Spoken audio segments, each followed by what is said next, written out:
but this is chaos. This is mayhem. This is bullet chess, and this is the Speed Chess Championship final. It's Hikaru Nakamura with a 2-point lead over Magnus Carlsen. We are about to have liftoff. Oh my gosh, folks, it's an honor and a privilege to be a part of this. It all comes down to these 30 minutes. Speed belts fastened. Here we go. Carlsen with the white pieces and a Queen's Gambit declined. Carlsbad structure in game one. Magnus once again sticking to a solid approach, Robert.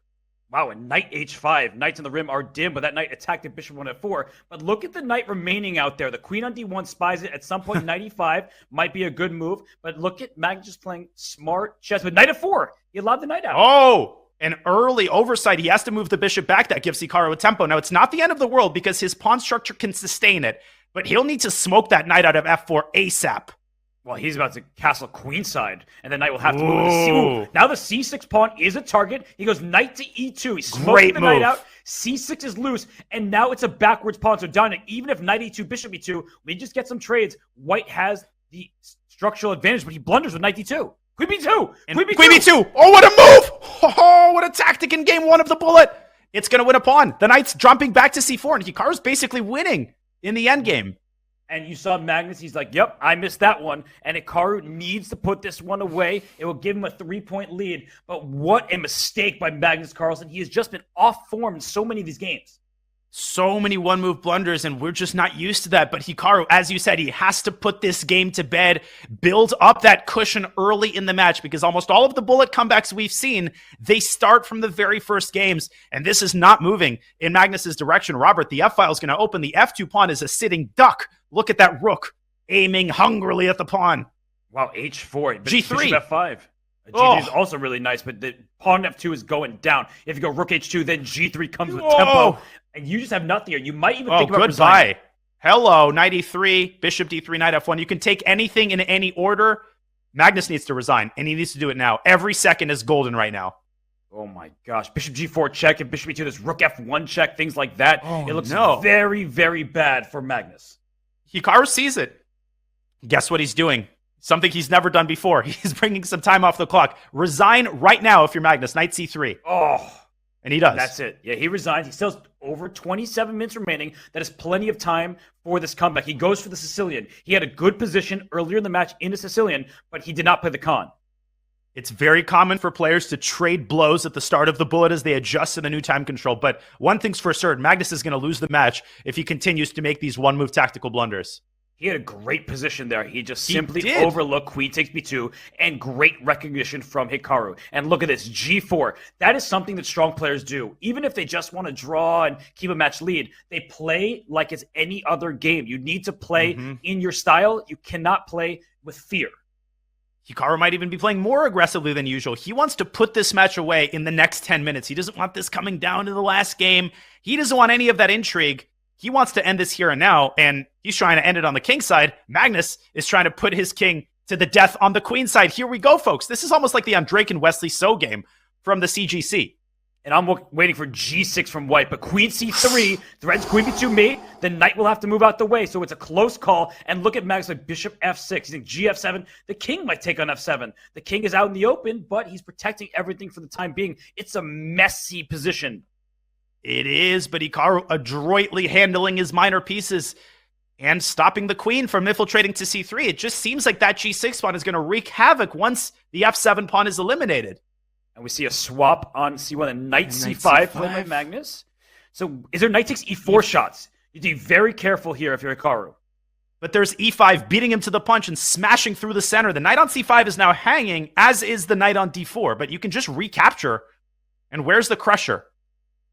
It wasn't it. Still good for white, apparently. But if bishop f3, you're forcing you have knight takes f3, because otherwise you might lose a piece. But then how is black just going to keep all his minor pieces intact? He goes back to d8. Best move by Magnus.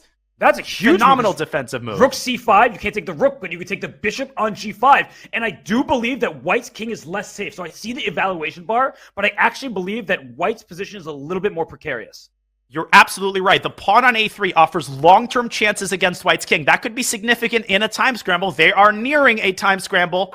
And Magnus opens the f-file. He's taking over the initiative here. He's got a serious chance to win this game. Is there some kind of bishop f3 here? Bishop f3. Yes, and then rook f3 in the end. Yeah, there's like bishop c5 idea. So Magnus down 10 seconds. He completely misses it. But he keeps himself with 3 passed pawns on the king side. Again, it's all about practical perspective here. I still think Magnus has got great winning chances. Bishop d5. Stick it on the center. Everything. He takes there. Is f3 hanging? No, queen takes d8 first. He plays bishop d5. He wants those pawns to go. But here come the knights. Rook b6. h4. And then h6 and then g5. You got to throw all your pawns at white. It's anybody's game. I see the eval bar. Forget the eval bar. It's 50-50 position. Hikaru's stopping the pawns. Here comes Magnus's rook. Yes, but the b pawn might seal the deal for white. At some point, it's going to go up the board. And the knight's going to jump into f6 at the right moment. Oh, this is not looking good for Magnus. No, it isn't. A2 is also a bit loose. So if you take your eye off that pawn, you could lose the A2. And he goes rook b2. Oh my gosh. Where do you go? You have to give up A2. You called it. Take on Bishop A2. A2. He goes H2. Oh, here comes the H pawn. Take on A2. Bishop A2 now. Oh, Hikaru's collapsing. He's losing control of the game. Bishop E4 and G3 was winning. Bishop E4 is next. And B5's hanging as well. The king goes back. Safe and sound. A2 Bishop A2. Grab that pawn and move the bishop back and do it now. Look at all these pawns going forward. Take on H2 back. Rook F2 to G3.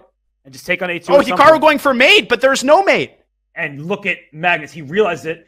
I think he's looking from side to side. No checkmate. And he's going to bring his rook to F1 with check. Oh, and the king making a mad dash to the other side of the board. It's a promotion. It's a win. Hikaru, he does what he usually does. Robert, what did we just see? What a win. This has been a crazy game. And Magnus Carlsen, he is showing his world championship medal, his pedigree, his ability to stay alert, to stay in this match. And he's going to checkmate Hikaru in the next few moves. And look at that. And what Queen F5 for the quickest checkmate.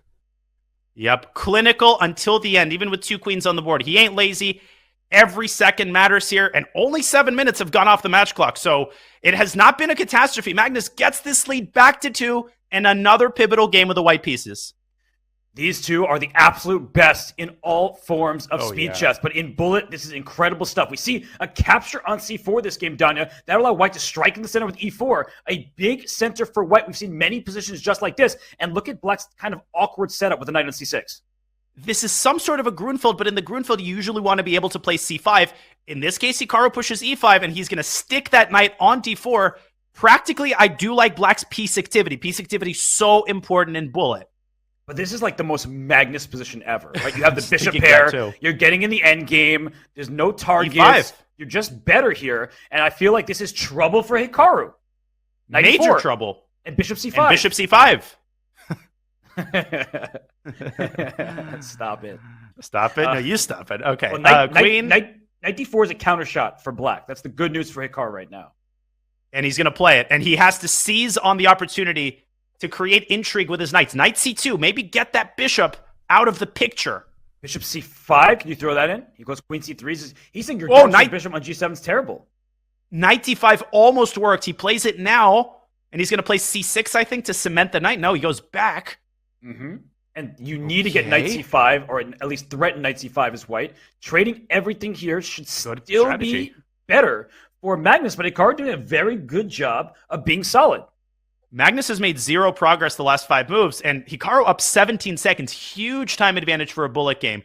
Can he stay afloat in this highly charged situation? I love that move. Yeah, but you don't play knight d7. C6. Queen takes d7 will lose on the spot. So oh my god, so easy to miss. Move that knight to d7. Don't take on b2 either. There was a fork on b3. Mm-hmm. So knight c5. Get into those light squares. For sure. And Magnus slowly accumulating. This is his type of position. You called it. Yeah, this is dangerous because the black king is less safe than the white king. White will play h4 at some moment, maybe h5. Just chisel at the black king. Whatever you do, don't lose this game if you're Magnus. This would be a heartbreaker. 96! He got it a piece! Oh my gosh! And he resigns right away. So see, I think Hikaru feels that the match is slipping. So instead of just wasting time, he's like, I need to get in the flow. Because right now he is a bit rattled. And Magnus Carlsen has cut the lead to just 1 point. He ties the match with a win in this game. But look at Magnus adhering to his strategy. He's not going to try to do everything at once. He's going to play solid chess. He does not mind a draw with the black pieces. It's the same strategy that finally got him success in the end of the 3-minute portion. Knight takes d3 as a threat. I like the way this is going for him again. Knight f4 threatens. Knight, even knight d3 right away. You don't have to take a pawn. Just hit the rook, hit the bishop, and then maybe go queen h4 next. Or queen d7 and rook a to e8. You need to bring that rook to the e-file stat if you're black. He's thinking about queen h4. You can tell. It's a big move, and Hikaru might have to play g3, but the knight goes into h3 with check. Things like that. It looks a bit dodgy, but perhaps the white king is just safe enough. Hikaru is mad. He is really frustrated with how these games have been going. The first 2-game winning streak for Magnus this entire match, and it comes at the perfect moment. But can Magnus produce compensation? He's down 30 seconds, Robert. This isn't looking good all of a sudden. Yeah, Hikaru's just playing easy moves too, right? He pushed his pawn at d4 when it was attacked. He is making simple choices and doing it well. c5 striking. You want to open the board for your bishops, and knight e4. So you could take on e4, get opposite colored bishops, but then it's just a healthy extra pawn for white. Hikaru could take a lot of time off the clock. At this point, it doesn't matter. The match is too close. Love what Magnus did there. He blockades the pawn, but in comes the rook, and he... I thought he blended a piece, but yes, there is a back rank checkmate. So rook e8, very smart. But if you take on e4, queen takes, there's a mate threatened on h7. But Hikaru is so good at tightening the noose in these types of positions. No risk. He can play this forever. And the moment Magnus slips and that pawn runs into d6, it's over. You got to keep that bishop on d6, firmly entrenched. Okay, so now a4 can open up that rook on a8. He might put his king on g7 at some moment. He goes rook d8. He wants firm defense. Hikaru trying to induce more weaknesses on the king side and infiltrating to the 7th rank, attacking f7. So many threats here, Robert, and the pawn is hanging. And you can play d6 at any moment. Wow, rook d6, huge move. Opening the diagonal, attacking f7. Magnus pushed to the back. Great awareness by Magnus to play bishop d8. H5, a great choice from Hikaru. H6, if you take, you lose f7, so he goes king f8 now. The h6 pawn is either a strength or a long-term weakness. Magnus making a mad dash to the center. The king is weaker than it's been the whole game. He's basically lost, but still holding. Rook f6. Rook f6. D6 check. Rook b7 check. Oh my gosh, he gets what a D6. move. He gets the b7 check in, and f7. Wait. He let the king slip. And there was bishop c7 there, but still, this looks like anybody's got... Rook f2! Oh my gosh, bishop c7 threatening mate! And you have to trade queens, but now black is up a pawn all of a sudden, and g3 is weak. But so is h7. This is still a 3-result game. With 2 seconds, anything can happen. A mouse slip, a blunder. Rook f5, another excellent move. Robert, he's going for that pawn. And he goes king c8. Is that rook trapped? Bishop a6, forced. He goes rook b5. No, you can goes trade back. rooks. Take it. Watch out. The h7 pawn is safe and sound, and h6 is a problem. You might lose this. If black wins h6, he wins the game. Now, if you're Magnus, do not flag. Do not flag. f6, f6. Quick move. Bishop g8, draw. That's a good awareness. No, you can't take it. You can't take the pawn. It's tied.